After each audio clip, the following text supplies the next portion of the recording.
Il y a eu tellement de retournements de situation et de moments assez marquants qu'on aurait pu penser que c'était le dernier épisode de la saison. Et bonjour à toutes et à tous, on se retrouve aujourd'hui pour ma critique de l'épisode 7 de la saison 4 de The Boys. On s'était quitté la semaine dernière avec la formation de l'alliance Homelander Firecracker et concrètement dans cet épisode, sans rentrer dans les spoilers dans un premier temps, on va continuer sur cette alliance avec un Homelander qui va continuer à donner confiance à Firecracker et qui va surtout mettre de côté les autres super-héros, notamment Sage, avec qui il avait formé une alliance tout au long de cette saison. En introduction, j'ai parlé de moments marquants et d'un épisode qui faisait presque penser à un dernier épisode de série. C'est totalement le cas, parce que je trouve qu'il y a eu énormément de retournements de situation dans quasiment toutes les histoires et histoires secondaires de cette série dans cet épisode. C'était assez dingue, comme si la saison allait se terminer là-dessus. Même la fin, c'est un cliffhanger, c'est un réel cliffhanger de fin de saison. Eh bien non, on aura encore le dernier épisode la semaine prochaine. Et oui, parce qu'il n'y a que 8 épisodes, le dernier, ce sera bien la semaine prochaine. C'est un épisode que j'ai globalement apprécié, mais je dois être franc avec vous. On arrive donc à l'avant-dernier épisode de la saison. Et je l'ai dit tout au long de la saison, il y a plein d'histoires secondaires qui ne m'ont pas plu, qui ne m'ont que trop peu intéressé. Et là on arrive donc vers la fin de saison et j'ai vraiment du mal à m'intéresser à toutes les histoires. Parce que même les histoires qui sont intéressantes sur le papier, tout ce qu'il se passe avec Homelander ou Butcher, comme je l'ai dit auparavant, eh bien vu que tout autour ça ne m'intéresse pas, vu que tous les autres personnages ou presque ne m'intéressent pas, j'ai vraiment du mal à me refocus. Et c'est pour ça que je parais assez aigri et que je vais paraître assez aigri dans cette review parce que je n'ai pas la même excitation qu'avant. Elle n'est plus là, elle n'est plus du tout là, avec une nouvelle fois dans cet épisode des retournements de situation qui font que certaines histoires, certaines relations entre personnages vont vers l'avant, vont vers l'arrière, ne font que ça et n'avancent réellement jamais. Je parle bien sûr de Kimiko et de Frenchie une nouvelle fois. Dans cet épisode, je trouve que c'est n'importe quoi, totalement n'importe quoi et ça ne m'intéresse plus du tout. Donc je vais pas aller plus loin dans la partie sans spoiler et on va rentrer dans les spoilers. Comme je le disais un peu plus tôt, dans cet épisode, on va surtout voir la relation entre Homelander et Firecracker évoluer, comme on l'a vu lors du précédent épisode, et surtout un Homelander qui va arrêter de faire confiance à Sage. Et ça va être assez concret, parce que dans un premier temps, on va voir Homelander et Firecracker qui vont rendre visite à Web Weaver. Ils pensent que c'est lui la taupe, c'est lui qui a fait fuiter les informations, ce qui n'est absolument pas le cas, hein. C'est simplement un drogué avec lequel Butcher et la crème ont pu jouer et ont pu obtenir des informations, mais la vraie taupe, ce n'est pas lui. Et Homelander va totalement péter les plombs. Il n'a personne pour le contredire ou quoi que ce soit. Et du coup, il va l'arracher en deux. Mais littéralement, il l'arrache en deux. Ce qui va vraiment beaucoup choquer Firecracker. Et oui, quand tu te mets avec Homelander, il faut savoir avec qui tu te mets. Mais comme je le disais, l'influence de Sage, elle n'est plus présente. Elle n'est absolument plus présente. Et c'est exactement ce qu'on pensait qui allait arriver. Sage est trop intelligente entre guillemets pour Homelander. Et du coup, Homelander, ça le gêne. Dans un premier temps, on avait vu que Homelander allait se servir de cette intelligence pour faire des plans, pour créer des choses pour le futur. Sauf qu'on voit bien que ça le gêne, cette intelligence, parce qu'elle est plus intelligente que lui. Et ça l'embête beaucoup et ça va se voir une nouvelle fois dans cet épisode. Parce que Sage va révéler qu'elle savait qui était la taupe, ce qui va pas plaire à Homelander, mais tout ça faisait partie du plan de Sage. Et une nouvelle fois, ça plaît pas à Homelander qui va tout simplement la renvoyer. On pouvait s'en douter que ça allait arriver à un moment donné. On peut se demander si Sage ne va pas rejoindre Butcher, Yui et le reste. Ça, c'est une vraie question pour le dernier épisode. Mais l'une des scènes marquantes de cet épisode, c'est la scène de combat. Parce qu'on va voir The Deep avoir une nouvelle fois une relation très bizarre avec cette pieuvre. Et j'ai même pas envie de parler de toutes ces scènes avec elle parce que ça me gêne et je trouve ça vraiment plus drôle. Mais pour le coup, eh bien, ça a un intérêt. Parce que The Deep va totalement la tuer. Et du coup, tu le sens qu'il a plus d'intérêt ou quoi que ce soit envers les poissons. En tout cas, c'est ce qu'il dit à Homelander. Et du coup, il a qu'une mission, tuer ceux qui se mettent en travers de la route de Homelander. Et c'est pour ça qu'il va se rendre dans le QG des Boys. Il va se retrouver face à Annie et face à Butcher. On va se retrouver en 2 contre 2 parce que Black Noir est aussi présent. Et il va y avoir une scène d'action, une scène de combat que je trouve pas dingue du tout. Alors oui, on voit Black Noir voler, chose qu'on n'avait jamais vue. On va voir Black Noir parler, chose que les Boys n'avaient jamais vue. Donc c'est plutôt drôle leur réaction. Mais en termes de mise en scène, en termes de réalisation, je trouve ça très pauvre, vraiment très moche. On comprend pas grand chose à l'action. et c'est très court d'ailleurs, mais pour une fois, j'ai envie de dire, Annie va prendre le dessus sur quelqu'un, sur un super-héros, et ça c'est quand même très rare de voir Starlight prendre le dessus sur quelqu'un, et du coup ils vont réussir à les mettre KO grâce à A-Train qui va venir les aider, A-Train qui va donc se faire reconnaître par Black Noir et par The Deep comme étant la taupe. Et là c'est problématique pour A-Train qui va devoir faire autre chose. Après avoir eu une excellente conversation avec la crème, c'est sans doute une des meilleures scènes de cet épisode, d'ailleurs la relation et la discussion entre la crème et A-Train sur le futur, sur ce qu'ils veulent faire réellement avec la crème qui veut partir, qui veut rejoindre sa famille en vacances parce qu'il n'en peut plus de tout ça. Lors du dernier épisode, il s'est évanoui, donc il comprend bien que tout ça c'est trop pour lui. Et de l'autre côté, on a A-Train qui lui dit « mais attends, c'est toi qui m'as ramené là-dedans ».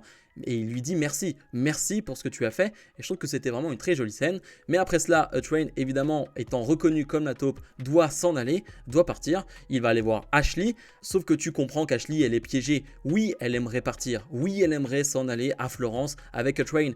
Mais elle est piégée, elle ne peut pas. Elle sait très bien que si elle le fait ou si elle essaye, elle va mourir. Et c'est sa vie maintenant d'être aux côtés de Homelander, d'être la PDG de Vought.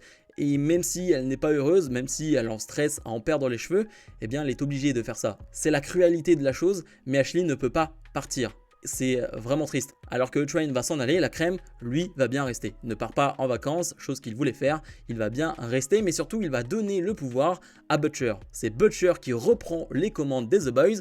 Là aussi, je trouve que c'est un peu à toi, à moi, à toi, à moi. Et je trouve que ça change un peu trop vite. Vraiment, d'un épisode à l'autre, on a un changement de leader du côté des Boys. Et je trouve pas ça hyper intéressant de faire ça tout le temps. Vraiment, ça n'a aucun intérêt. Dans l'une des dernières scènes de l'épisode, on va retrouver Ryan qu'on avait vu dans l'introduction faire une espèce de Muppet Show avec une musique qui ne lui plaisait pas, une chanson qui ne lui plaisait pas, avec des paroles qui n'étaient pas vraiment très bonnes pour lui. Du coup, il n'en veut plus, il ne veut pas faire ça, sauf qu'il a reçu un message de son père qui lui dit de continuer de faire ça. C'est en direct, l'émission se poursuit, la chanson est lancée. Et Ryan va s'arrêter en plein milieu de la chanson en direct, va dire à tout le monde de ne pas couper. Et quand Ryan dit quelque chose, c'est un peu comme si Homelander disait quelque chose, tu l'écoutes. Et du coup, il va décrier les paroles de ses chansons. Il va clairement dire que ça ne lui plaît pas, il va clairement dire que c'est problématique. Et qui va regarder cette scène? C'est bien sûr Butcher qui est dans un bar en train de regarder cette émission et il est fier de son fils. Il est très très fier de lui. Il a cette conversation avec l'homme qui est dans sa tête et Billy est ultra fier de ce qu'a fait Ryan parce que c'est quand même pas rien ce qu'il a fait Ryan et on peut se demander à quel point il y aura des répercussions dans le 8e épisode, à quel point Homelander va lui en vouloir. Lui qui a clairement dit dans les épisodes précédents à Ryan que si il y avait des choses qui n'allaient pas, il n'avait qu'à pas le faire tout simplement, et le dire. Et bien là il l'a fait. Mais comment va réellement réagir Homelander à ça? On peut se poser la question. Du coup Butcher lui a une nouvelle fois des problèmes de santé et Butcher va tout simplement s'évanouir dans ce bar avec son personnage qui rigole derrière, qui se fout de lui. On se demande à quel point Butcher est proche de la fin de vie. Je me demande à quel point il va mourir ou non dans l'épisode 8. Alors ça serait bizarre parce qu'on sait qu'il y a une saison 5 et voir une saison 5 de The Boys sans Butcher, ça serait un peu bizarre. En tout cas, de mon côté, je trouverais ça un peu bizarre. Donc, je ne sais pas trop quel stratagème ils vont trouver pour que Butcher vive ou non. Mais ça va être intéressant à suivre. J'en parlais un peu plus tôt de la relation entre Kimiko et Frenchie, parce que Frenchie va revenir dans cet épisode. Et oui, on va le faire sortir de prison, surtout Butcher va le faire sortir de prison, va le ramener pour qu'il bosse avec l'autre médecin pour travailler sur le virus. Là aussi, je trouve que c'est d'une facilité scénaristique de ressortir Frenchie de prison, alors que justement, le principe c'était qu'il était en prison et qu'on voit un peu la réaction de Kimiko et voir ce qu'il pouvait se passer sans Frenchie du côté de Kimiko. Et bien là, du coup, on retrouve la relation Frenchie-Kimiko où les deux veulent se parler, mais pas vraiment. Ils se parlent pas, mais un peu. Bref, ça tourne en rond. Ça tourne réellement en rond. On a Kimiko qui nous révèle sa vraie histoire de pourquoi elle est muette. Ok, d'accord, je sais pas trop réellement ce que ça apporte à l'histoire une nouvelle fois. De nous le dire simplement maintenant, à la saison 4, dans cet épisode-là, je sais pas trop ce que ça apporte. Mais bref, en tout cas, ils l'ont fait.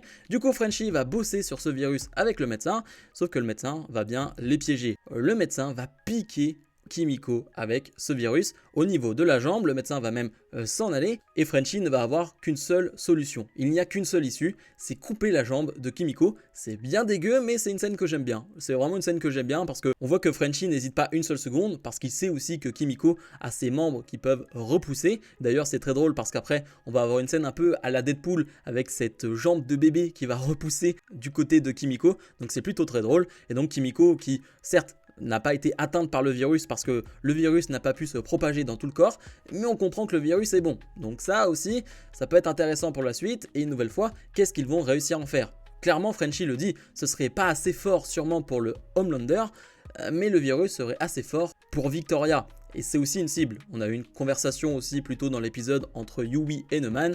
Clairement, Yui essaye de faire changer d'avis Victoria, mais ça n'arrivera pas comme ça. En tout cas, c'est l'impression qu'on a, même si on sent une Victoria qui n'est pas la mauvaise de cette série, clairement pas. Elle est aussi perturbée et aussi tiraillée, mais elle est obligée pour ses intérêts personnels de suivre Homelander. C'est son intérêt. Et finalement, la dernière scène de l'épisode, tu te dis que c'est une scène plutôt quelconque, où Annie et Yui vont coucher ensemble. Tu te dis, ok, bon, pas grand chose d'intéressant. Sauf qu'on va se rendre compte que ce n'est pas Annie. Ce n'est clairement pas Annie, hein. C'est quelqu'un qui a pris sa place, c'est une polymorphe, si je dis pas n'importe quoi. Et on va voir la vraie Annie qui a été emprisonnée, enchaînée quelque part. C'était après qu'ils aient été au bar, quelqu'un l'a kidnappée. Qui a bien pu faire ça? C'est la question qu'on peut se poser. Qui les a kidnappés? Quelqu'un de Vought ou quoi que ce soit?